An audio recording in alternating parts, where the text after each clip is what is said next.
जय गोलजू देवता, जय गोरल देवता। दोस्तों, इस समय हम चंपावत स्थित गोलजू देवता के मंदिर में हैं और आज हम इस वीडियो में आपको गोलू देवता के मूल स्थान चंपावत स्थित गोलजू देवता के मंदिर के दर्शन कराएंगे। जय गोलजू देवता। दोस्तों, इस समय हम चंपावत शहर में पहुंच गए हैं और इस समय हम गोलजू मंदिर की ओर जा रहे हैं, जो चंपावत शहर में ही स्थित है और यह चंपावत मुख्य बाजार से 2.5 या 3 किलोमीटर आगे शहर में ही स्थित है। चंपावत एक ऐतिहासिक नगरी है जिसे पुराणों में कुरुम नगरी के रूप में कहा गया है। चंपावत में कत्यूरी राजाओं का शासन रहा है और चंपावत को चंद राजाओं की प्रारंभिक राजधानी रहने का गौरव भी प्राप्त है। चंपावत शहर को जो खास बनाता है वो है चंपावत शहर में स्थित गोलजू देवता का मंदिर। गोलजू न्याय के देवता हैं जो चंपावत में जिनका मूल मंदिर स्थित है। हम गोलजू देवता के मंदिर प्रांगण में पहुंच गए हैं और यहाँ पर बहुत बड़े बड़े घंटे लगे हुए हैं और यह मंदिर शहरों के बीच में स्थित है और इस समय शाम का समय है और सूर्यास्त का समय है और अब हमने मंदिर में प्रवेश कर लिया है।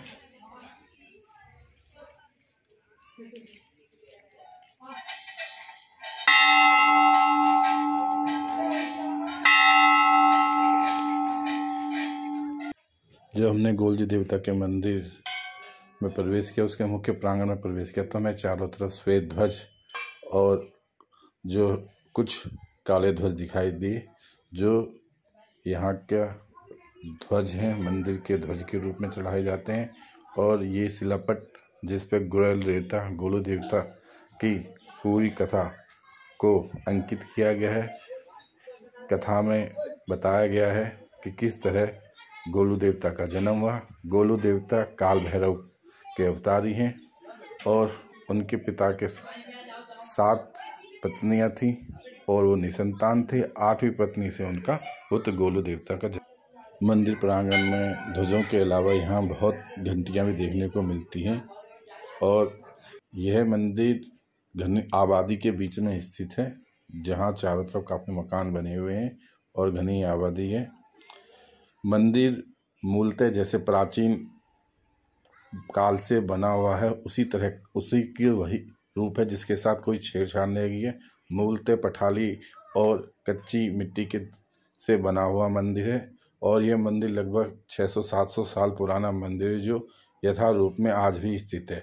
वर्तमान समय में आधुनिक समय में मंदिर की सुरक्षा के लिए इसको टिन शेड से चारों तरफ से कवर कर लिया गया है ताकि मंदिर क्षतिग्रस्त न हो और इसके मूल ढांचे को कोई क्षति ना हुए। ये आप देख सकते हैं कि ये पठाली जो है स्थानीय जो पत्थर है उनसे, और गोलू देवता का ये प्रांगण जहां अंदर गोलू देवता स्थित हैं और चारों तरफ घंटियां बंधी हुई हैं और झंडे बंधे हुए हैं, जिन झंडों पर त्रिशूल का निशान, क्योंकि ये काल भैरव के अवतारी हैं, सूर्यवंश का निशान बने हुए हैं। और आप देख सकते हैं कि चारों तरफ जिन भक्तों की मन्नतें पूरी हो जाती हैं वो घंटी के रूप में चढ़ाते हैं। जय गोलू देवता। और अब हम गोलू देवता के मंदिर के मुख्य प्रांगण को पार कर जो उनका गर्भगृह है उसकी ओर जा रहे हैं और वहां हम आपको गोलू देवता के दर्शन कराएंगे। और जय गोलू देवता।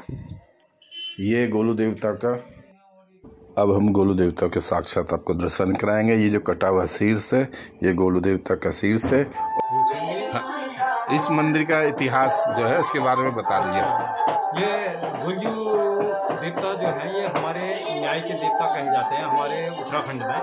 और इनके पिताजी राजा झालराई थे, माँ कलिंगा थी। तो राजा झालराई एक निसंतानी राजा हो गए, तो इनको 8वीं रानी बता रखी थी, तुम्हारे संयोग में जो 8वीं रानी होगी उससे पुत्र योग है।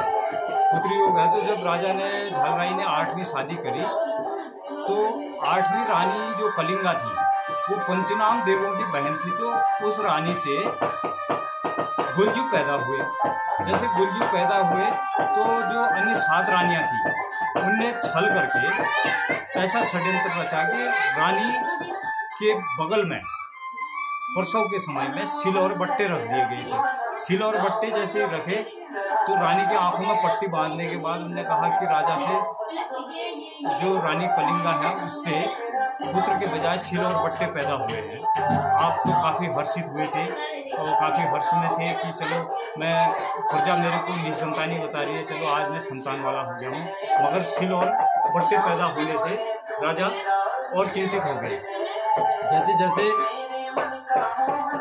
जो बालक पैदा हुआ था उसको जैसे जैसे दिन होते गए तो रानियों ने उसके साथ में इतना षड्यंत्र करा कि कभी उसको गाय के गौशाले में डाल दिया कि गाय के खुरों से ये बच्चा दब जाएगा, ये खत्म हो जाएगा, तो राजा जो है जैसा है वैसा ही रहेगा, निसंतानी कहा जाएगा।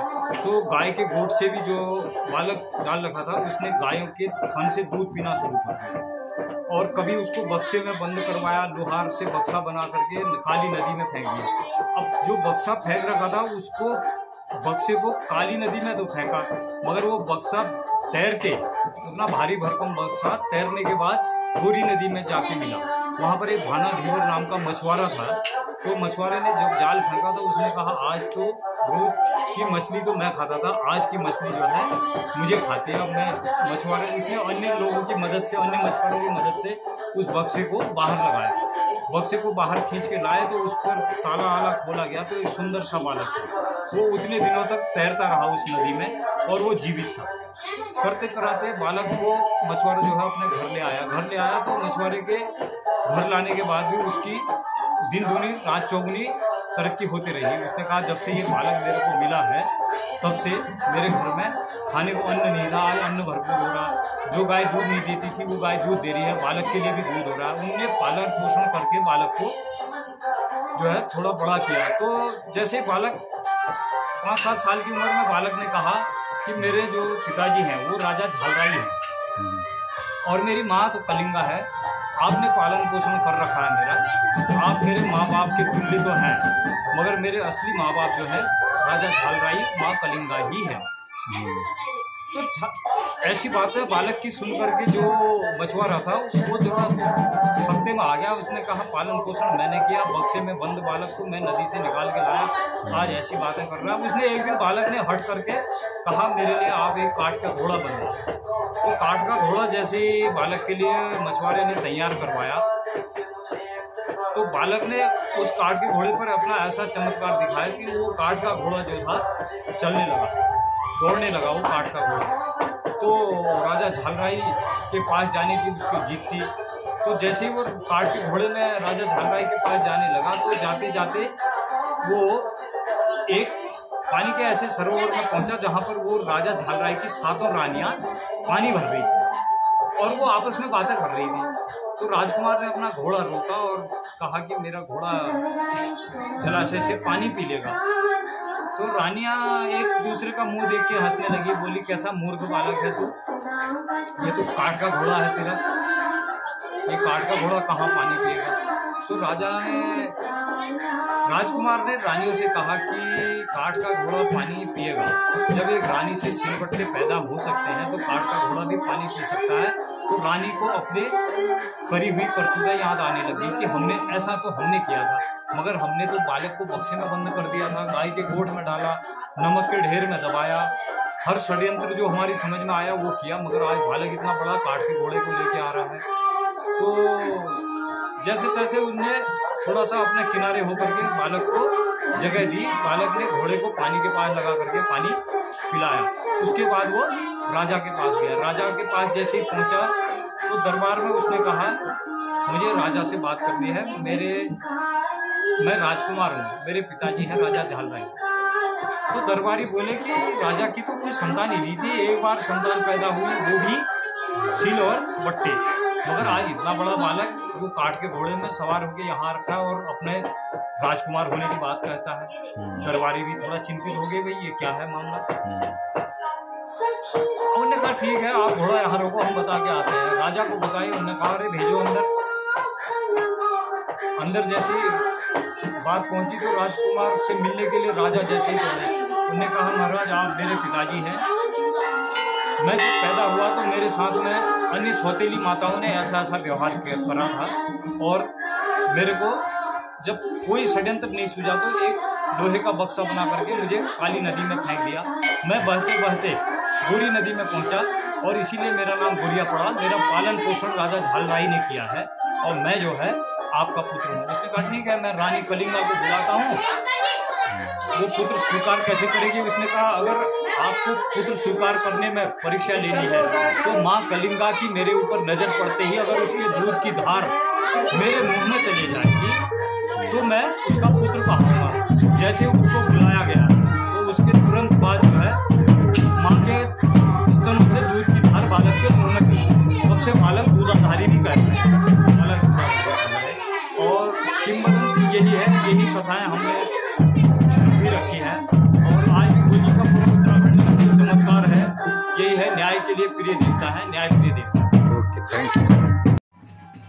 ये जो आपको दो द्वारपाल दिखाई दे रहे हैं, गोलू देवता के द्वारपाल है और ये गोलू देवता की धुनी है। ये हलवा कलवा है जो सिलबट्टा रानियों ने रखे थे। गोलू देवता ने अपनी शक्तियों से उन्हें प्राण कर दिए और तब से ये हलवा कलवा गोलू देवता के द्वारपाल है। और इस समय गोलू देवता की आरती का समय हो गया है।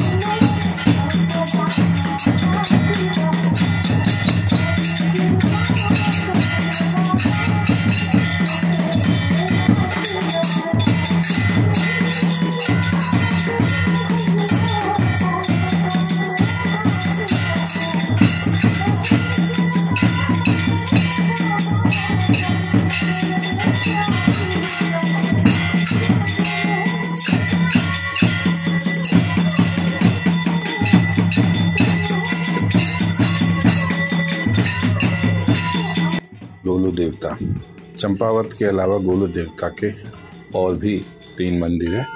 एक मंदिर इनका चितई अल्मोड़ा में स्थित है जो बहुत ज़्यादा प्रसिद्ध मंदिर है और उस मंदिर पे आपने देखा होगा कि चिट्ठियाँ और घंटियाँ काफ़ी मात्रा में बंधी हुई है। जिन भक्तों की मन्नतें पूरी हो जाती हैं वो वहाँ चिट्ठियाँ और अपनी चिट्ठियाँ लिखते हैं और घंटियाँ चढ़ाते हैं। अगर आपको चितई के गोलू देवता की वीडियो देखनी है तो उसका लिंक मैं इस वीडियो में नीचे शेयर कर सकता हूँ, जिसे आप देख सकते हैं। जय गोलू देवता, जय गोलू देवता, जय ग्वाल देवता, जय गुरेल देवता।